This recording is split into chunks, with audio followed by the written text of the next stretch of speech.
Okay, here we're going to look at the inverse functions of sine x, cos x, and tan x. So if we start with sine, right? So let's say if f of x equals sine x.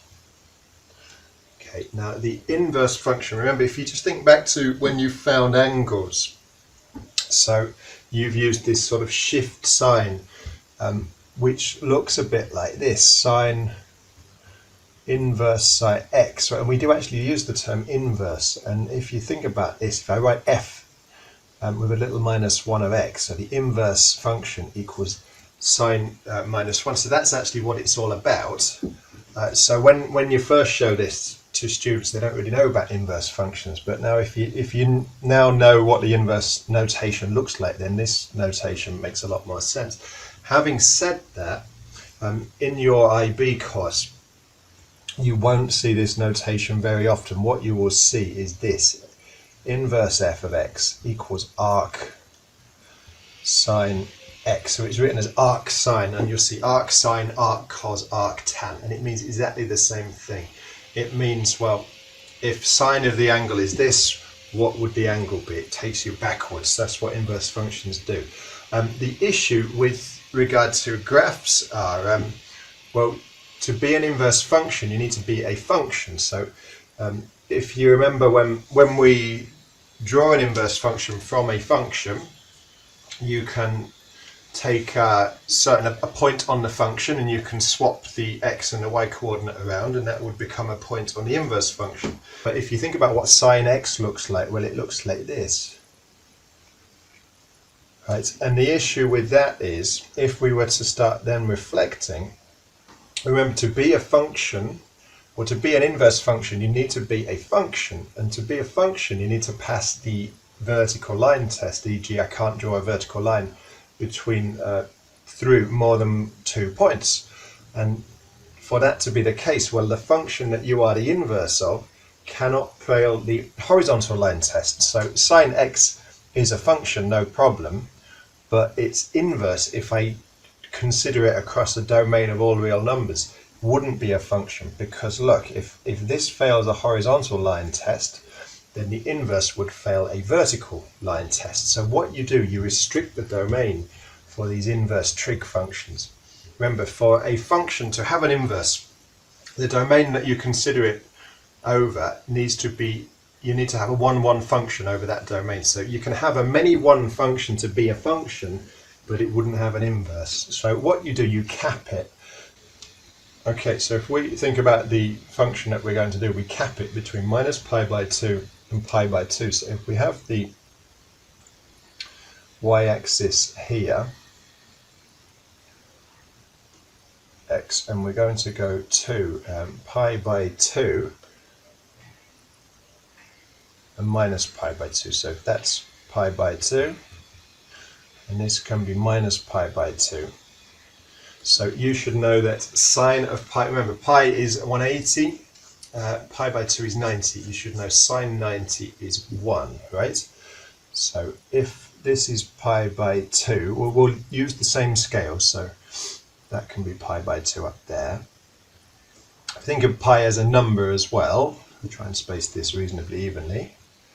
Well, pi is a bit more than 3, so pi by 2 will be somewhere around 1.5, slightly more than that. So I'm interested in 1. So if this is a 1.5-ish, 1's going to be about there. Minus 1's probably going to be about there. So 1, 2, yeah, maybe there-ish. Minus 1, 1, 2, probably about there.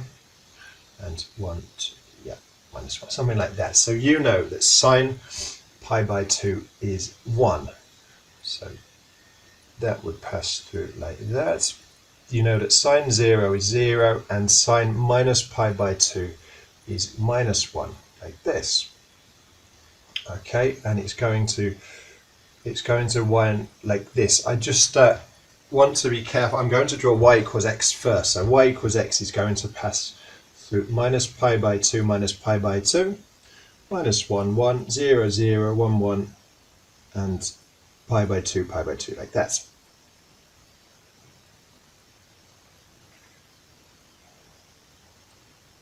that's the y equals x, right? So now